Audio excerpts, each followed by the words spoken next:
First and foremost, apologies for missing the Saturday upload slot. Just been really busy, being my brother's 21st, had a lot going on, but yeah, shit happens. Hello guys, I am Shadows Rain, and today we are going to be discussing two things today. We are going to be discussing, is this the worst loot pool we've had in Warzone history? And the second thing is, am I excited for Vanguard? And we're going to basically get right into it. So if you do enjoy the video, make sure you hit that like button below and consider subscribing if you're new here. Every single little subscription and like does make a massive difference to a channel of this size. So without no further ado, let's get right into the video.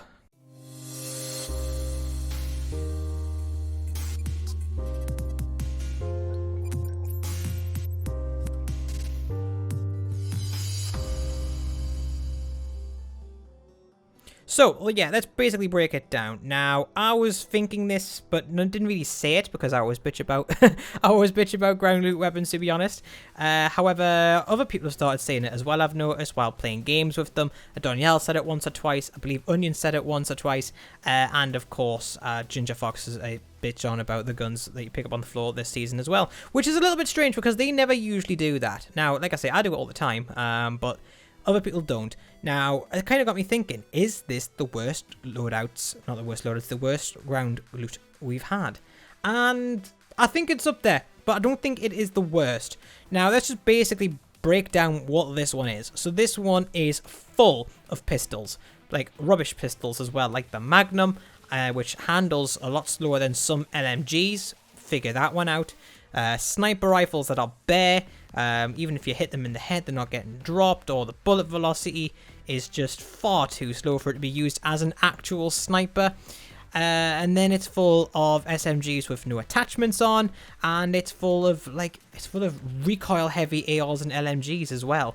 Like, there's nothing that you can use and think, right, okay, this is brilliant, I can actually do something with this. Like, you are in big trouble until you get to your loadout drop.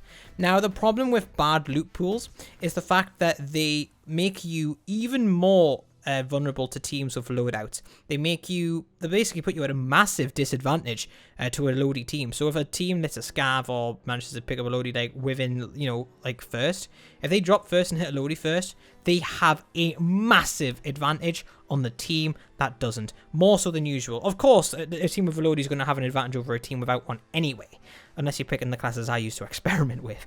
But by that, like the power difference, the power vacuum, the power gap is ridiculous now with the ground loot in the game, and it's really, really, really bad. The only hope you have is that you've third-partied a team who has a loadout drop and you pick up their loadies until you get one, because you are in a lot of trouble. And of course, this contributes to the game feeling bare and a bit boring, because of course all these ground loot weapons are Cold War weapons as well, which are unoriginal and uncreative. So just for perspective, you used to be able to pick up 10 round AS Vals, you used to be able to pick up FALs, I mean, you do have a DMR that you can pick up, but it's just not the same.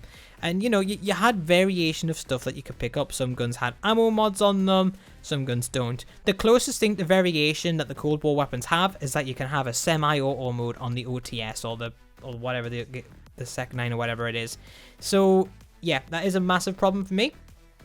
And it kind of puts the emphasis on getting a loadout drop as quickly as possible, even to the point of maybe it's not resin a teammate for the sake of getting one. Because if you have a full team and you just don't have a loadout drop and you're against a full team that do, you're dead. There's just no point. Whereas a team of 3 loadouts against a team of 4 loadouts, you have a chance.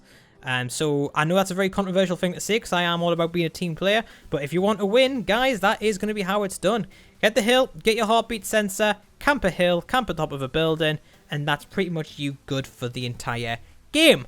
Now, the next thing that I want to get into regarding this is it the worst?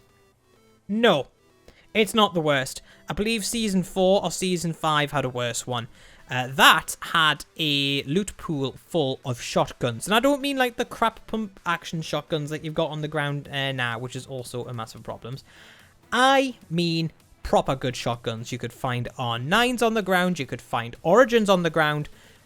Which, by the way, this is pre-nerf, so they were absolutely wrecking shit. You could literally land, pick up a drum mag Origin, and just blitz people to oblivion, send them back to the ether. Like, honestly, it was ridiculous. All the sniper rifles had like full attachments on as well. So if you like, you were in trouble, basically, if you hit the ground, because you just got one hit by everything, which was arguably worse. Now, the flip side of this one is that you weren't at as a massive a disadvantage if you went up against a loady team. Quite often I picked up a ground shotgun or a ground sniper rifle, and I was able to do in a team of 3, sometimes 4, depending on the situation.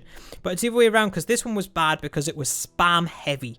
Like, people would pick up shotguns, pick up a heartbeat sensor, and literally just camp shops and objectives. That was bad. If you guys remember that, hit the like button below.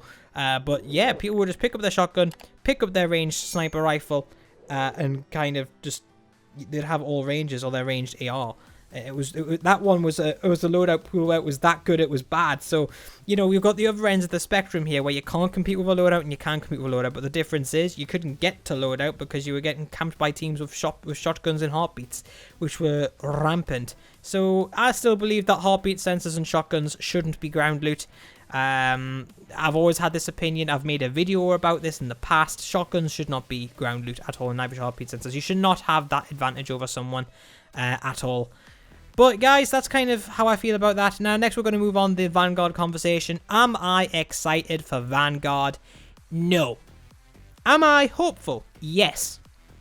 Now, the reason that I'm not excited is because it's had less development time than Cold War, because Cold War was shit. It's World War II weapons, which I'm not going to lie, bit bored of, especially on the back that I've, you know, been playing Battlefield 5 a lot lately, and then Battlefield 1 or whatever it was. You know, we're bored. And then before that we had loads of World War II games as well. Like, bored of the not the Modern Warfare, the World War II weaponry. We've a lot of us, particularly at my age, 27, a lot of us have grown up with these World War II games, and they were amazing. Medal of Honor, obviously the original Call of Duties, I believe on the older Battlefields was as well. Well, actually, yeah, that was full of them too. Like, we've had some epic World War II games, and they're memories now, you know? Like, they're great, and bringing them back, it's kind of like, great, cool, I've seen this before. So I'm not really excited about that. And I don't know how they're going to integrate Modern Warfare guns in with that as well, because something is going to have to go, because they're phasing out the Modern Warfare guns, obviously, and now we're all going to get used to the Cold War ones, and we're going to start getting them phased out by bloody Vanguard weaponry as well, which is not ideal. You know, it's not great, because basically we're going in reverse. We're going from Modern Warfare to Cold War to, you know, World War II. Like, we don't want to go backwards. Like, if anything, the line of the story should be going forward. So, yeah. However, I did mention I am hopeful. Now, this is kind of like the, you know, the nice part of the video where I get to talk about the things I am looking forward to.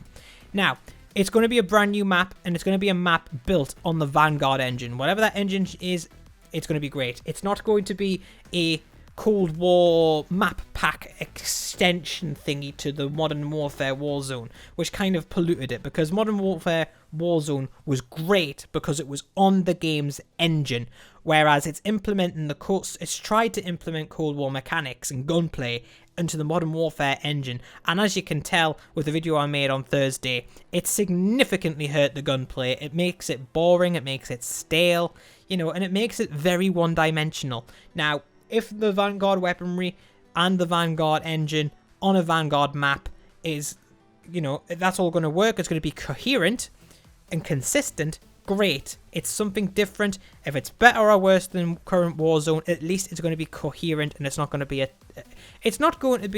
patch job. It's not going to be like to slap a Cold War sticker on it and try to make it play a little bit like Cold War on a Modern Warfare engine. There's going to be none of that, and I think that is a really refreshing thing to see. It's going to be really good to see. And also, as well, is that Call of Duty is at its best when it does have competition. And this year is going to have some huge competition. It is going to have the Battlefield. It's going to have Halo. There's other games coming out that lose the top of my head as well. But basically, there's a lot of competition for COD this year, and that's when it tends to be at its best. However, I'm not hopeful because obviously they've got that lawsuit going on, which is kind of heavily distracting everybody. They've also got, you know, less time to kind of work on this game. Like, months ago, they were saying this game only pretty much started production, which is mental to think that it's coming out. So this game might have had a shorter production cycle than Cold War. And we all know how Cold War come out. Like, Cold War, now, in Season 5, is only just starting to look like a finished game. Cold War in Season 5 should have been how it came out when it was new. And the state of the maps, the guns, the stuff like that. It's taken them all this time just to get a sense of balance, just to get a sense of cohesion in the Cold War game. That cohesion hasn't translated into Warzone at all. So that is a bit of a shame. But, you know, I am looking forward to it. And obviously, you know, it's going to be on the new engine. It's going to be a different map, which, guys, we are desperate for. We need a new map. My only concern is that Cold War tried to do a big map in terms of their Dirty Bomb map, and it was basically just trees and huts and very easy to camp. So I'm hoping it's not going to be the same as this. Skill-based matchmaking will be making a return as well, which isn't great. You know, we do want rid of that, and we're hearing that Battlefield and other games are going to be kind of cutting down on that aspect of it. So you do get those random lobbies where everyone's like a melon, and also the other way where everyone's just pure elite and you just feel happy to be a part of it and not contribute too badly negatively, you know.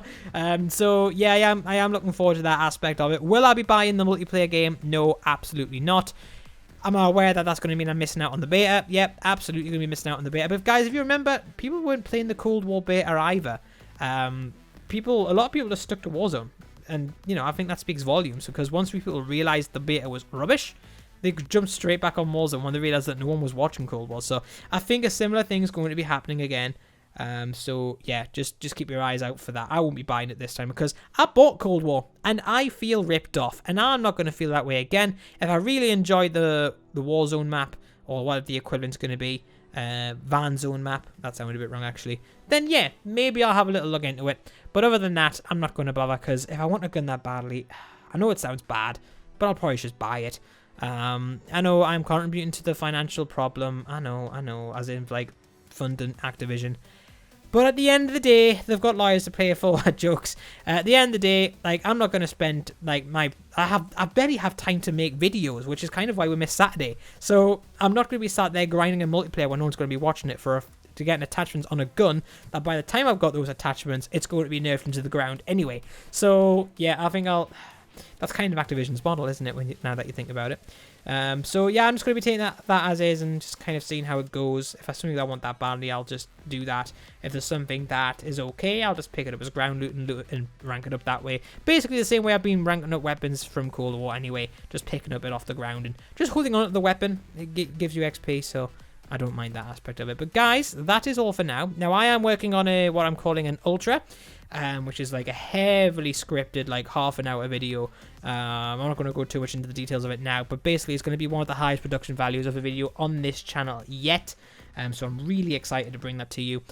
So the script is currently getting wrote up now for that, so can't wait. That's probably going to be coming out in the next few weeks. But like I say, it's going to cost a lot of money because it needs stock footage as well, which costs an absolute bomb. But yeah, guys, thank you for watching the video to the end. And if you did enjoy it, make sure you hit that like button below and consider subscribing if you haven't done so already. We'll be back on track with Tuesday and Thursday uploads. Can't wait to bring those to you. We're going to have a Warzone gameplay on Tuesday, and we're going to have an Apex one on Thursday. We'll see how Trojan is. We'll try to see if we can get a podcast out. So the reason that we're not been doing podcasts lately is just basically because July I was spent most of the month ill, unable to move. Trojan this month has unfortunately contracted COVID and has taken really bad to it. He's on the mend now, but I don't want to push him too far too early. So yeah, just kind of taking that as it is. But yeah, guys, until then, I've been Shadows Rain. You guys have been awesome, and I will see you in the next Shadows Rain A1A video. Peace.